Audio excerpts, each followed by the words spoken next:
Ce tableau sombre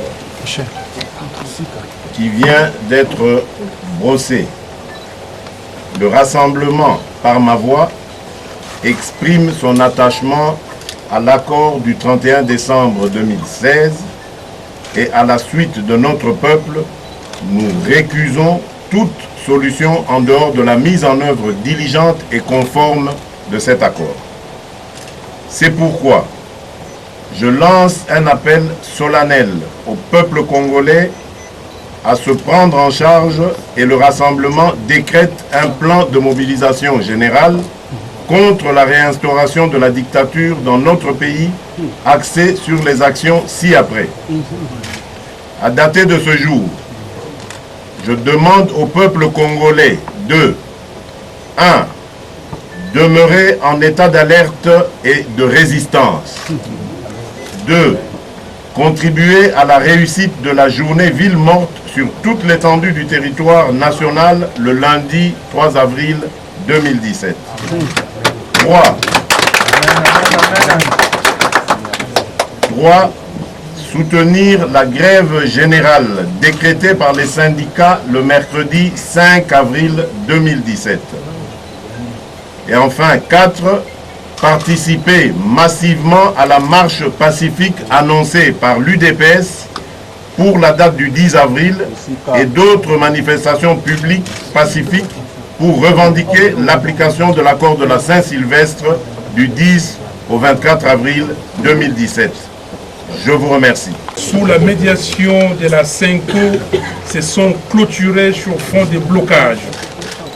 En conséquence, le rassemblement s'est réuni ce mercredi 29 mars 2017 sous la direction de son président, M. Félix Tshisekedi Tshilombo, pour procéder à l'évaluation sans complaisance du dialogue national et inclusif du centre interdiocésain dans lequel le peuple congolais a placé tous ses espoirs.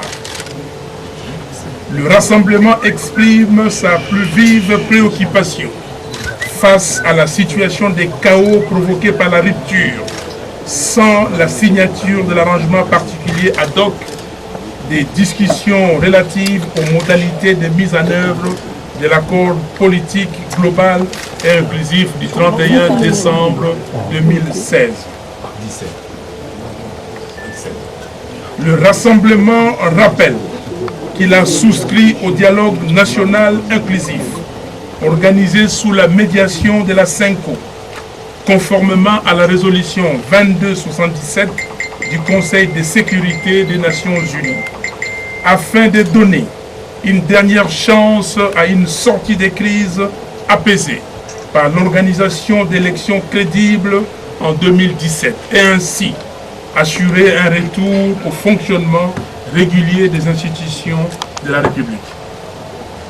C'est dans ces cadres que le rassemblement a négocié l'accord du 31 décembre 2016, articulé principalement autour de la tenue des élections présidentielles, législatives et provinciales au plus tard le 31 décembre 2017. Accessoirement, et en vue d'assurer uniquement la continuité de l'État et l'équilibre institutionnel et de préserver la paix civile, le rassemblement avait renoncé à son exigence initiale, par ailleurs largement soutenue par le peuple congolais. Du départ de M. Joseph Kabila de la présidence de la République démocratique du Congo à l'échéance de son deuxième et dernier mandat le 19 décembre 2016. La contrepartie à cette concession faite à M. Joseph Kabila a été le droit reconnu au rassemblement de diriger le gouvernement de la République et de présenter à cet effet le Premier ministre à sa nomination, ainsi que le droit pour le rassemblement d'animer par le président de son conseil des sages le Conseil national de suivi de l'accord et du processus électoral. Il apparaît aujourd'hui que la bonne foi du rassemblement s'est butée à la mauvaise foi caractérisée de M. Kabila, qui ne veut pas quitter le pouvoir et par conséquent sabote toute initiative tendant à organiser les élections crédibles pour une alternance démocratique en RDC. Dès lors que le processus devant conduire la mise en œuvre de l'accord est ainsi compromis, le consensus dégagé pour l'acceptation de M. Joseph Kabila comme chef de l'État pendant la courte période préélectorale et électorale est rompu. Pour y parvenir, M. Joseph Kabila et sa famille politique, déterminés plus que jamais à rester au pouvoir par la force, font fi des mesures de décrispation politique préconisées dans l'accord. Ils orchestrent l'insécurité sur toute l'étendue du pays. Ils multiplient les violations massives des droits de l'homme et des libertés fondamentales. Ils affichent une indifférence coupable face aux crimes de guerre et aux crimes contre l'humanité.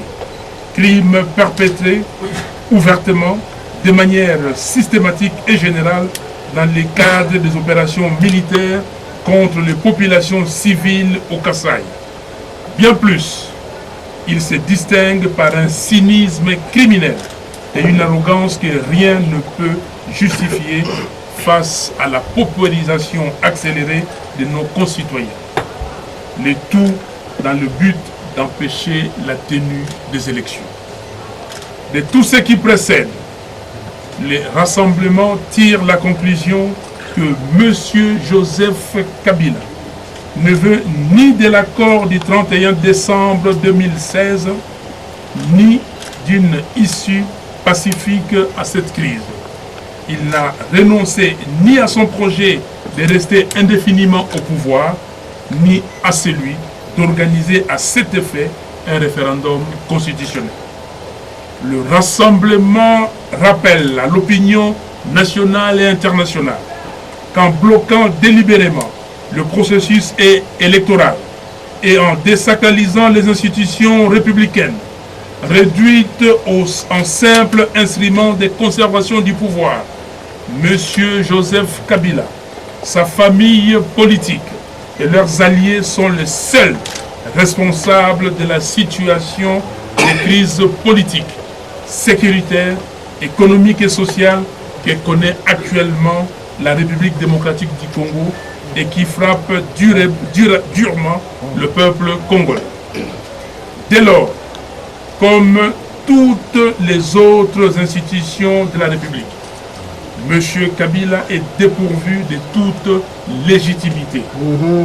Il ne peut par conséquent s'ériger en arbitre d'une crise qu'il a intentionnellement créée. M. Joseph Kabila est l'incarnation de la crise. Il ne peut en aucun cas en être la solution.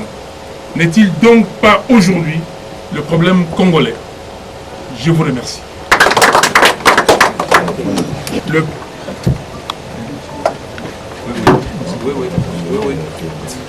Le peuple congolais ne s'est pas trompé en se mobilisant spontanément à Kinshasa comme à l'intérieur du pays contre les manœuvres du pouvoir tendant à empêcher la mise en œuvre de l'accord du 31 décembre 2016.